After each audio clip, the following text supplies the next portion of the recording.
Hello, my name is Asiya Bajwa.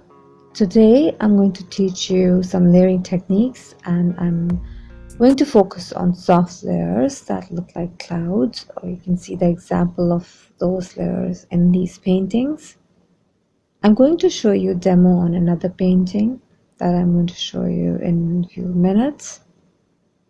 But you can see how nice the outcome is. If you want to DIY your art for your home, this technique is going to be really helpful to create depth. And if you are a beginner in acrylic painting, you'll find it very helpful and useful throughout. So you need some containers to mix your paint, and I highly recommend you not to use a palette.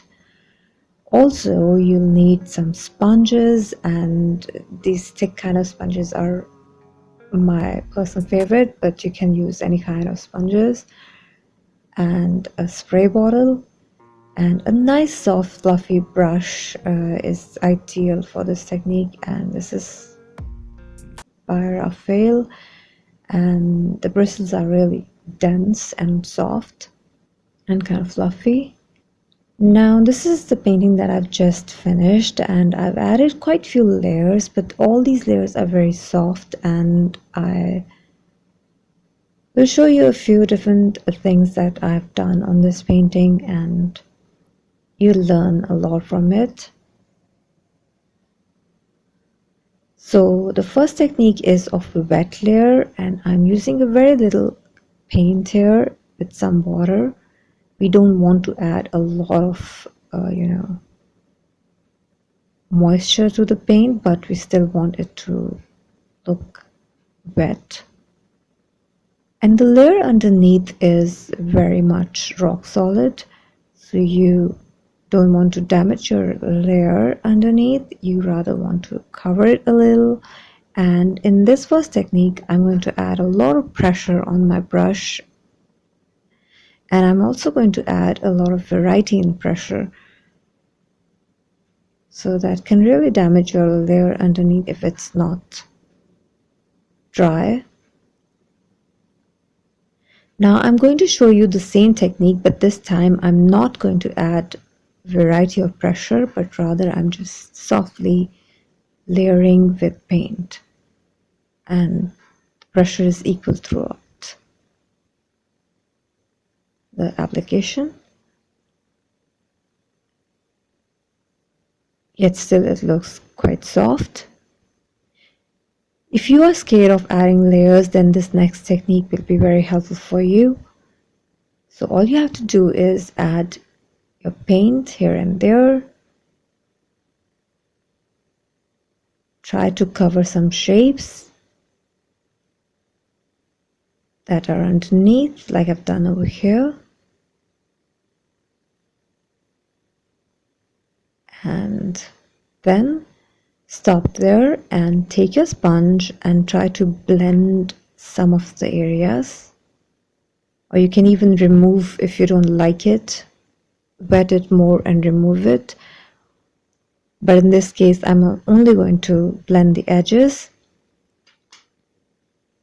You can use a larger sponge and you can spread or blend this layer even more. I've done that many times on this painting. You can see that in the background, the diffused effect of color. So this also looks very good, and it's very easy to do. This is how it looks right now.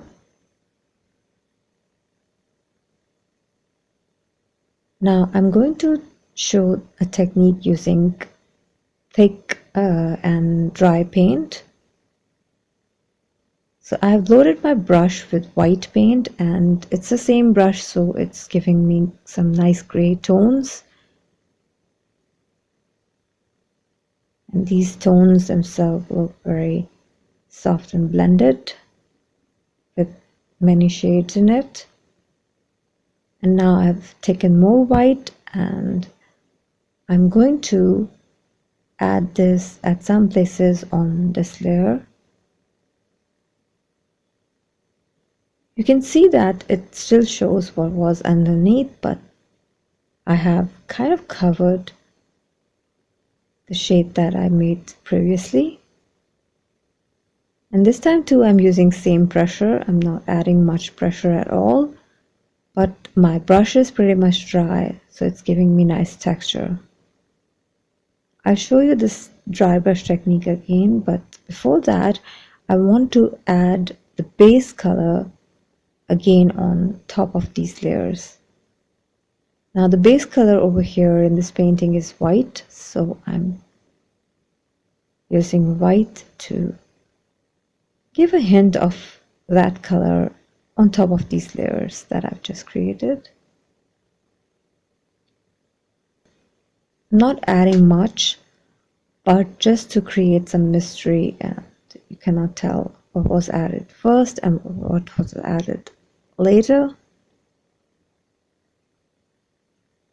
I'm using that dry brush technique of layering again, and this time I'm not worried much about where my brush is going because it's not covering much. It's just adding a little texture. So you can see all these layers have different effects. Now beginners mostly have tendency to either cover everything or they leave everything as it is. But try these techniques and they are really great to start layering because you don't cover much, but still you cover a few things and you add some layers, and these layers are very soft, so they don't change your painting much, but they certainly add some depth in your work. This is the final painting. I like the outcome of it. So do try these techniques, and I will come back with some more layering techniques because layering is really difficult in acrylic, and I hope that will be helpful for you. So I'll see you again in my next video. Take care. Goodbye.